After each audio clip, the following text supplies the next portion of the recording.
The packed House Oversight Committee hearing room fell completely silent as Congresswoman Jasmine Crockett calmly adjusted her microphone. What had started as a routine government ethics hearing had suddenly transformed when Crockett placed a thick folder labeled Johnson Family Financial Disclosures on the table before her. Speaker Mike Johnson, who had agreed to testify about congressional ethics reforms, visibly tensed as Crockett opened the folder and removed several highlighted documents. "Mr. Speaker," Crockett began, her voice measured but clear, "I appreciate your testimony today about transparency and ethical governance. Before we discuss your proposed reforms, I'd like to address some inconsistencies I've discovered in your family's financial disclosures, specifically regarding an LLC registered to your wife that appears to have received substantial payments from entities with business before this Congress." Johnson's expression shifted from composed to concerned in an instant. The committee chairman, recognizing the unexpected turn, leaned forward. "Congresswoman, this hearing is about proposed ethics reforms, not—" "With all due respect, Mr. Chairman," Crockett interjected firmly, "examining current compliance with ethics requirements is directly relevant to discussing reforms. I have specific questions about undisclosed financial relationships that the American people deserve answers to." As camera flashes illuminated the room, Johnson loosened his tie slightly. "Congresswoman, my family's finances have been properly disclosed according to House rules. If you have specific, I do have specifics, Mr. Speaker," Crockett responded, holding up the first document. "This is a filing for Bayou Bridge Consulting LLC registered in Benton, Louisiana 3 years ago with your wife listed as the sole managing member. According to financial records I've obtained, this LLC has received over $740,000 in payments from 3 organizations that have lobbied for legislation you've supported. Yet this entity doesn't appear on any of your financial disclosure forms." The room erupted in murmurs. Johnson reached for his water glass, his hand visibly unsteady. The committee chairman banged his gavel, struggling to restore order as journalists frantically typed on their phones. Johnson whispered something to his counsel sitting beside him. What happened next stunned everyone present.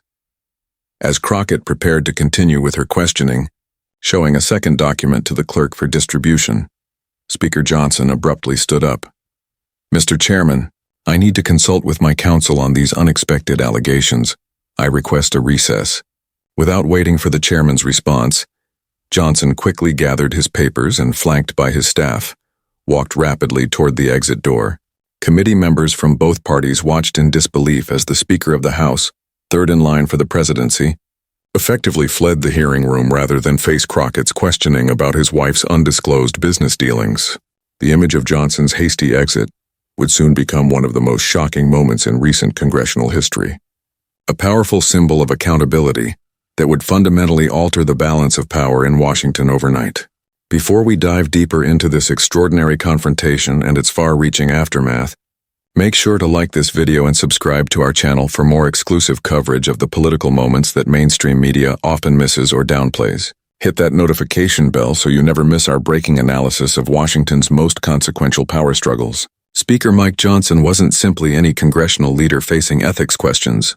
His rise to power had been meteoric and unexpected, ascending to the speakership after a chaotic leadership struggle when more senior Republicans couldn't secure enough votes. A former attorney from Louisiana with strong conservative credentials, Johnson had built his political brand around traditional values, fiscal responsibility, and what he frequently called transparency and accountability in government.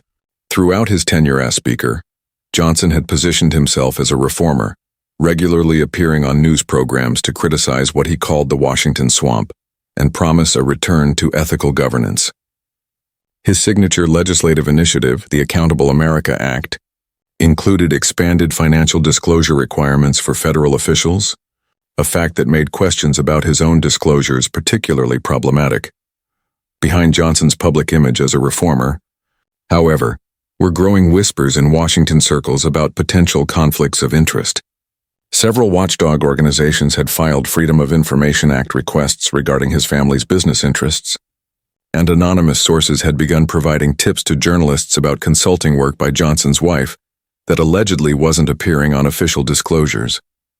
Despite these background concerns, Johnson had maintained relatively strong support within the Republican conference, with many members viewing him as a stable leader who could unify the party's fractious wings while presenting a respectable public face for their agenda. His approval ratings among conservative voters remained solid, bolstered by regular appearances on friendly media outlets, where he advocated for traditional values and fiscal conservatism. Across the political divide stood Congresswoman Jasmine Crockett, representing Texas's 30th congressional district. Though only in her second term, Crockett had quickly established herself as one of the most formidable members of the Oversight Committee. Her background as a civil rights attorney before entering politics had given her both courtroom experience and a deep understanding of how to build methodical evidence-based cases. Unlike many politicians who used oversight hearings primarily for performative speeches designed for social media clips, Crockett had developed a reputation for meticulous preparation and devastating questioning based on extensive document research. Her legal background was evident in her approach: thorough investigation, careful organization of evidence, and precise questioning that built toward inescapable conclusions. He approaches congressional hearings like a prosecutor building a case, noted one political analyst, while other members are writing tweets. She's reviewing financial disclosures and cross-referencing public records. This approach had already produced several viral moments where Crockett had exposed contradictions in testimony from various officials, but she had generally focused on policy implementation rather than personal ethics, making her sudden focus on the speaker's family finances all the more surprising. The stakes of this particular hearing extended far beyond typical partisan skirmishes. With midterm elections approaching and control of the House potentially hanging in the balance, both parties were sensitive to ethics issues that could shift public perception. Johnson's Accountable America Act had been positioned as a cornerstone of Republicans' election messaging, evidence that they were serious about cleaning up Washington, despite criticism from Democrats that the bill contained significant loopholes. For Johnson personally, the hearing represented an opportunity to showcase his commitment to ethical governance while highlighting his signature legislation. As polling showed voters increasingly concerned about corruption in politics, Johnson needed to reinforce his image as a reformer who would hold both parties accountable to higher standards. For Crockett and the Democrats, the hearing offered a chance to test whether Republicans' rhetoric about transparency would extend to their own leadership. With Johnson advocating for stronger disclosure requirements for others, any gaps in his own compliance would create a powerful narrative about hypocrisy that could resonate with voters beyond partisan divisions. The hearing room was filled beyond capacity with staff members standing against the walls and a line of people still waiting outside hoping for seats. C-SPAN cameras captured the proceedings live, while congressional reporters from major publications sat in the front row, laptops open. Representatives from various ethics watchdog groups observed from the gallery, each with their own interest in how disclosure requirements might be strengthened or weakened in upcoming legislation. As Speaker Johnson had concluded his opening statement detailing his commitment to a new era of transparency in Washington, the stage was set for committee members' questions. Several Republicans had already asked friendly questions that allowed Johnson to elaborate on his reform proposals, while Democrats had pressed him on whether the legislation contained sufficient enforcement mechanisms. Then came Crockett's turn for questioning. As the committee chair recognized her for her 5-minute period, few anticipated the seismic shift that was about to occur.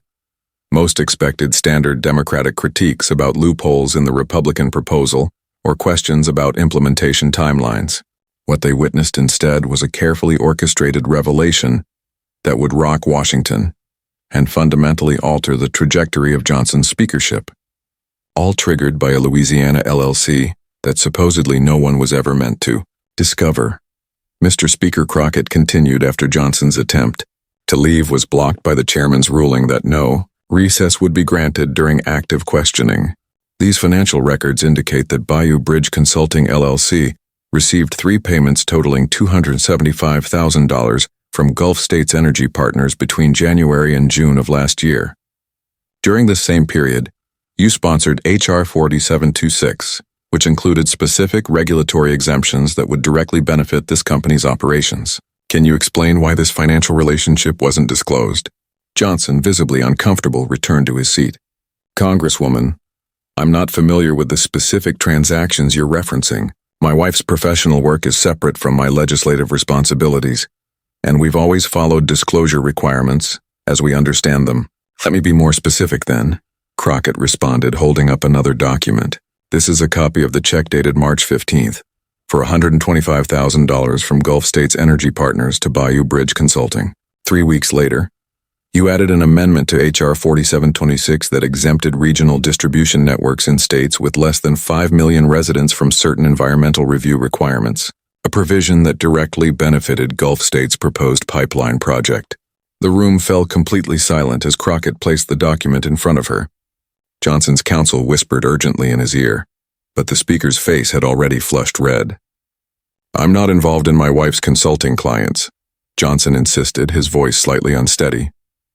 "And any legislative positions I've taken are based on policy considerations, not Mr. Speaker," Crockett interrupted, her tone remaining professional but insistent. House Ethics Rule 26.5 explicitly requires disclosure of any spouse's income that could present potential conflicts of interest with official duties. The rule doesn't require your direct involvement in your wife's business to trigger disclosure requirements. Johnson reached for his water again. Several Republican committee members shifted uncomfortably in their seats, while Democrats watched intently as Crockett continued her methodical presentation. Perhaps even more concerning, she continued. Financial records show that Bayou Bridge Consulting received $180,000 from Heartland Health Solutions last October. The following month, you personally intervened with HHS Secretary Beckham to expedite approval of Heartland's medication management application according to these emails between your office and Secretary Beckham. She held up printed copies of mail correspondence, then passed them to the clerk for distribution. "Mr. Speaker, can you explain why you didn't recuse yourself from matters involving a company that was paying your family significant sums through this LLC?" The committee room had grown increasingly tense. Several Republican members were now passing notes to each other, while the chairman appeared uncertain about how to proceed. Johnson conferred with his counsel again, this time for nearly a minute. As the room waited in uncomfortable silence when he finally responded, Johnson's tone had changed from confident to defensive. "Congresswoman, these are complex matters involving my wife's independent professional work. If there have been any oversights in disclosure, they were certainly unintentional and will be promptly addressed. I would need to review these specific documents before commenting further." Crockett nodded slightly. "I understand the need to review documents, Mr. Speaker. However, I'm concerned about a pattern that suggests these weren't isolated oversights. This third document shows Bayou Bridge Consulting received $285,000 from Clearwater Development Group last year, a company that received a $47 million contract through the infrastructure bill after you personally advocated for the project's inclusion. Again, none of these payments appear on your financial disclosures." At this point, several journalists had left their seats to file breaking stories. The committee chairman, looking increasingly uncomfortable, checked the time. "The gentleman has 1 minute remaining." "Thank you, Mr. Chairman," Crockett acknowledged. "Mr. Speaker, my final question is straightforward. Do you believe officials should be held accountable when they fail to disclose financial relationships that could influence their official actions?" The question, echoing Johnson's own frequent statements about accountability, created a no-win situation. Agreeing would implicitly acknowledge his own failure, while disagreeing would contradict his public position on ethics. Johnson paused, then responded carefully. "Transparency is essential in government. If disclosures need to be amended, I commit to doing so immediately after reviewing these allegations." "To clarify," Crockett pressed, "these aren't allegations. They're documented financial transactions and official actions that appear to violate House ethics rules. My question is whether you believe there should be consequences for such violations, as you've advocated for others." Before Johnson could respond, his counsel wrote something on a notepad and showed it to him urgently. Johnson read it, then addressed the chairman rather than answering Crockett's question. "Mr. Chairman, given the serious nature of these unexpected questions, I respectfully request a brief recess to consult with counsel and review these documents before continuing." The chairman, perhaps relieved to pause the increasingly damaging exchange, nodded quickly. "The committee will recess for 30 minutes to allow the speaker to review the documents." As the gavel came down, Johnson immediately stood and walked rapidly toward the side exit surrounded by staff. Rather than simply stepping outside the hearing room, however, he continued down the hallway and out of the building entirely, with journalists following and shouting questions that went unanswered. Inside the hearing room, committee members remained seated, many looking stunned by what had transpired. Crockett quietly organized her documents, her composed expression revealing nothing about whether she had anticipated Johnson's dramatic exit. The chairman, after conferring with committee staff, returned to the microphone. "I've just been informed that the speaker has left the Capitol complex entirely. This hearing will remain in recess until further notice." As members began gathering their materials, the enormity of what had just occurred began to sink in. The Speaker of the House, the third highest official in the U.S. government, had effectively fled rather than continue answering questions about his family's undisclosed financial dealings. Whatever happened next, Washington had just witnessed a moment that would reverberate through the political landscape for months to come. By the time committee members exited the hearing room, the scene outside had transformed into chaos. Journalists crowded the hallway, broadcasting live updates as news of Johnson's abrupt departure spread throughout Washington. Camera crews positioned themselves at the Capitol exits, hoping to capture the speaker if he returned, while producers frantically booked ethics experts to explain the significance of the financial relationships Crockett had exposed. "What we witnessed today was extraordinary," one network legal analyst explained on air.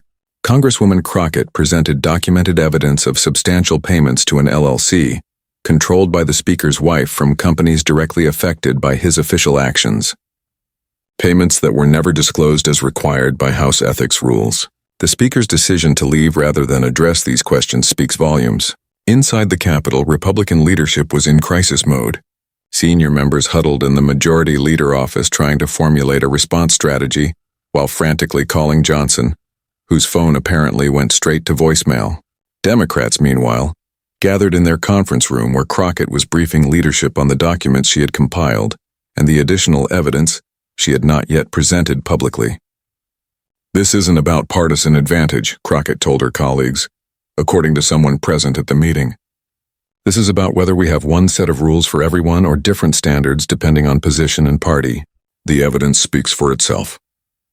As the afternoon progressed, without any statement from the speaker's office, journalists began piecing together a more complete picture of Bayou Bridge Consulting LLC.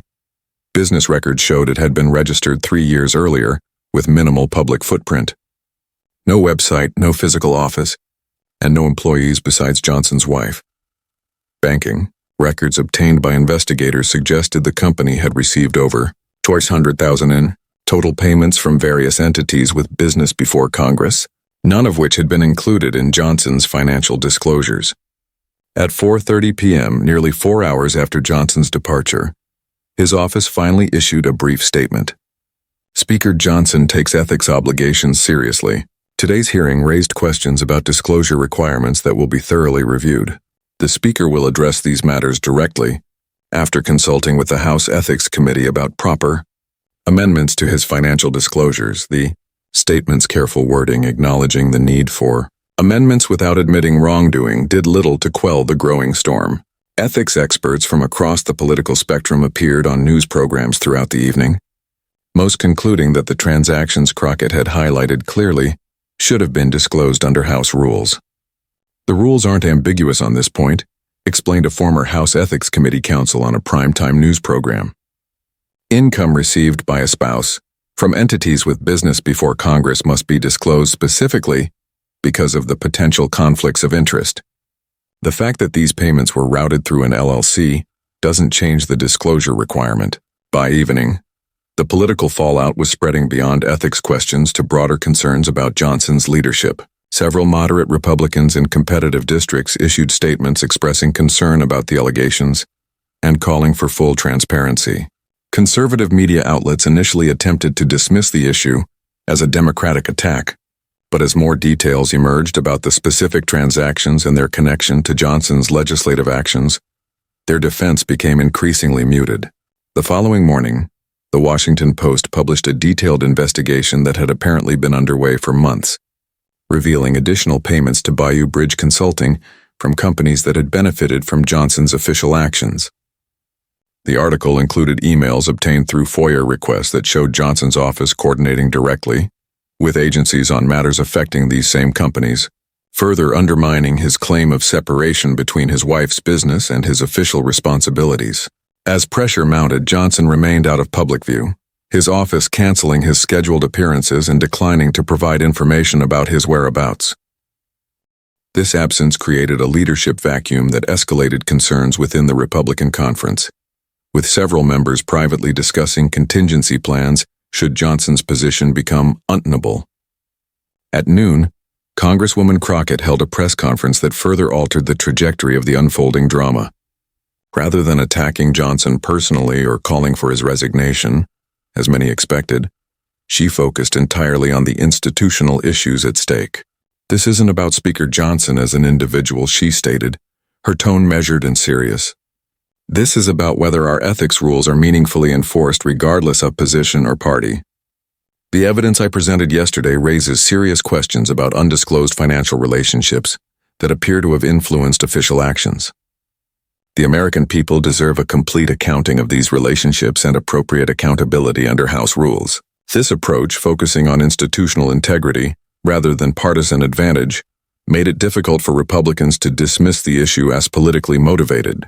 Several ethics organizations from across the political spectrum issued statements supporting Crockett's position that the transaction should have been disclosed regardless of intent.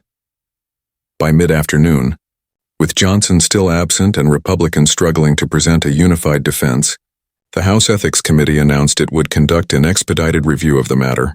This announcement, which came with bipartisan support from committee members, elevated the issue from media controversy to formal investigation, a significant escalation that further undermined Johnson's position.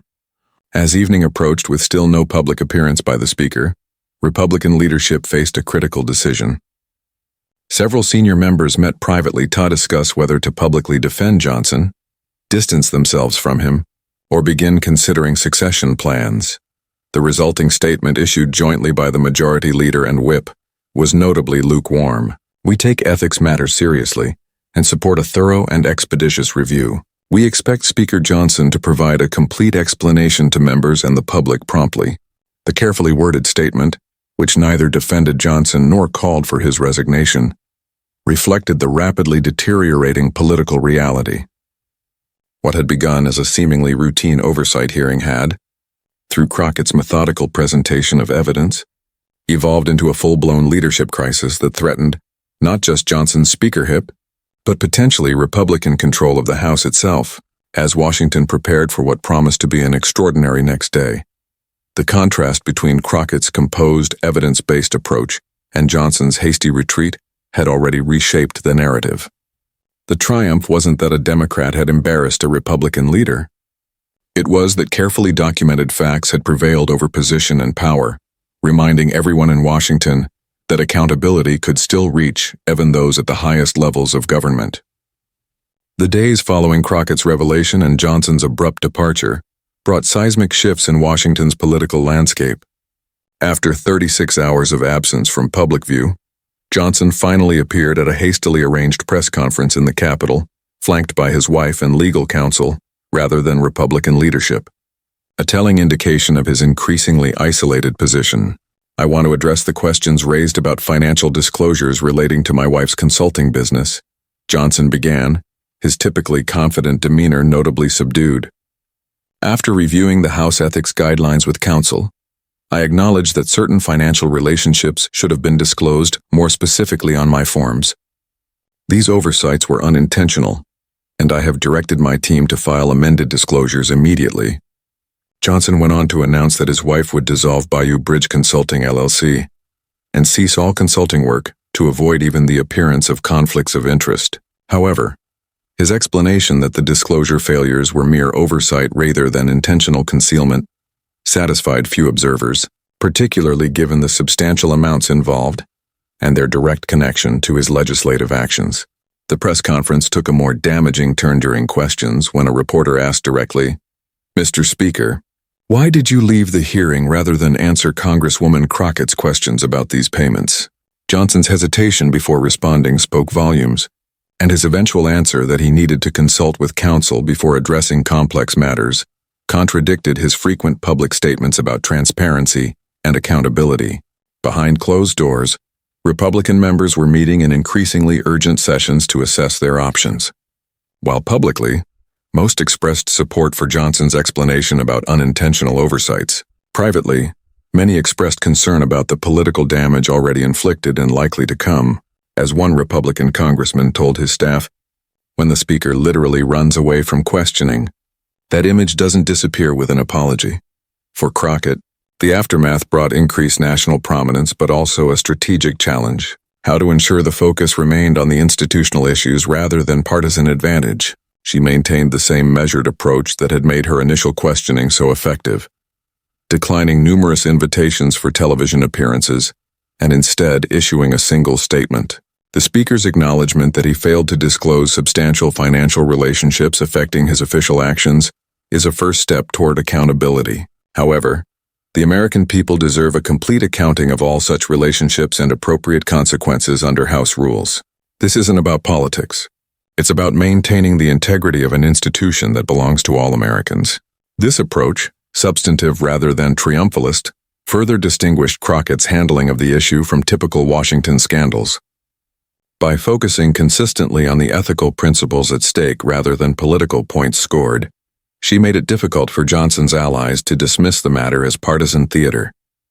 The House Ethics Committee, responding to the unusual public interest in their normally secretive proceedings, took the rare step of issuing a progress update on their investigation. Their statement confirmed they were reviewing substantial evidence regarding undisclosed financial relationships and expected to complete their investigation within 30 days, an accelerated timeline that created additional pressure on Johnson and Republican leadership. 2 weeks after the initial hearing, the political consequences began materializing in concrete ways. 3 moderate Republicans in competitive districts publicly called for Johnson to step aside as Speaker until the ethics investigation was complete, citing concerns about how the scandal would affect their re-election prospects. Conservative members, while not directly challenging Johnson, began discussing the need for new conference rules about financial disclosures, a thinly veiled critique of the current leadership. The broader implications extended beyond Johnson's personal future to affect the legislative agenda and political dynamics in Washington. The Accountable America Act, which Johnson had positioned as Republican signature ethics reform, was quietly removed from the legislative calendar, its credibility fatally undermined by its sponsors' own compliance failures. Several corporate donors paused their contributions to Republican committees, citing concerns about association with ethics controversies during an election year. For congressional oversight more generally, Crockett's approach established a new standard that members from both parties began emulating. Committee staff reported receiving numerous requests for training on financial disclosure research and document analysis as members recognized the power of methodically presented evidence over theatrical confrontation. Several oversight hearings in subsequent weeks featured notably more substantive document-based questioning from members of both parties, a development that ethics watchdogs celebrated as a positive development for accountability, regardless of partisan outcomes. 1 month after the initial hearing, the House Ethics Committee released its report on Johnson's disclosures, confirming most of the financial relationships Crockett had identified, and concluding that Johnson had failed to disclose substantial financial interests that could influence his official actions. In violation of House rules, the committee recommended a formal reprimand, a significant sanction for a sitting speaker, and required Johnson to file amended disclosures for his entire congressional tenure. The report created an untenable position for Johnson. Republican leadership, recognizing that maintaining him as Speaker would become a political liability, affecting every member's re-election, prospects began privately suggesting he step aside for the good of the conference. After several days of resistance, Johnson finally announced he would resign the speakership while remaining in Congress, triggering another leadership election and period of uncertainty for the Republican majority. In his resignation statement, Johnson acknowledged that the controversies surrounding my family's financial disclosures has become a distraction from the important work before Congress. While he maintained that the disclosure failures were unintentional, The political reality had become inescapable, and his position was no longer tenable in the face of the documented financial relationships Crockett had exposed. For Crockett personally, the aftermath brought both opportunities and challenges. Her national profile had risen dramatically, with political analysts from both parties acknowledging the effectiveness of her methodical, evidence-based approach. Democratic leadership increasingly sought her input on oversight strategy, recognizing that her legal background brought valuable perspective to the often theatrical world of congressional hearings. At the same time, Crockett worked to ensure that her sudden prominence didn't overshadow her broader legislative agenda or the institutional principles at stake. When asked during a rare television interview whether she felt vindicated by Johnson's resignation, she directed the conversation, "This isn't about personal victories or partisan advantage. It's about whether we have meaningful ethics rules that apply equally to everyone in government, regardless of position or party. If this situation leads to stronger disclosure requirements and better compliance, that's the real victory for the American people." This focus on institutional integrity rather than personal or partisan advantage represented perhaps the most significant aspect of Crockett's handling of the entire situation. In an era when political confrontations typically generated more heat than light, her approach had demonstrated that carefully researched, factually grounded oversight could create meaningful accountability, even at the highest levels of government. 6 months later, as Washington adjusted to new House leadership and the policy implications of the scandal faded, the lasting legacy of Crockett's revelation emerged in more subtle but potentially more significant ways. The House adopted new, stricter disclosure requirements for family businesses with bipartisan support, a direct response to the specific issues raised in Johnson's case. Committee staff reported that members from both parties were requesting more document-based preparation for hearings, rather than focusing primarily on viral moments or partisan talking points. Perhaps most tellingly, a political consulting firm's internal analysis of effective congressional questioning, later leaked to the press, advised clients the Crockett method. Research-driven, document-based questioning focused on specific factual contradictions is demonstrably more effective than performative outrage or partisan attacks. Preparation matters more than performance. For ordinary citizens watching this drama unfold, the lasting lesson was about the continuing power of facts and evidence in an era often defined by partisan narratives and alternative realities. Crockett's approach, thorough research, precise presentation, and focus on institutional principles rather than personal attacks, had proven that accountability was still possible in American democracy when pursued with methodical determination and a commitment to evidence over ideology. As one political commentator noted in a widely shared analysis, what brought down a speaker wasn't a partisan attack or a media expose. It was a congresswoman with a folder full of documents and the preparation to use them effectively. In a political era often dominated by performance over substance, Jasmine Crockett reminded Washington that the most powerful oversight tool remains the methodical presentation of inconvenient facts. This extraordinary episode, from Crockett's initial revelation to Johnson's eventual resignation, demonstrated that in a functioning democracy, no position, not even the third highest office in the government, places someone beyond accountability when faced with carefully documented evidence of ethical violations. That principle, rather than any partisan outcome, represented the true significance of one of the most consequential congressional hearings in recent American history. If you found this analysis valuable, please like this video and subscribe to our channel for more in-depth coverage of the moments in Congress that actually shape our democracy. Share your thoughts in the comments below. Do you think more members of Congress should adopt Crockett's evidence-based approach to oversight? We'll be back soon with more content that goes beyond the partisan noise to examine how our democratic institutions actually function when put to the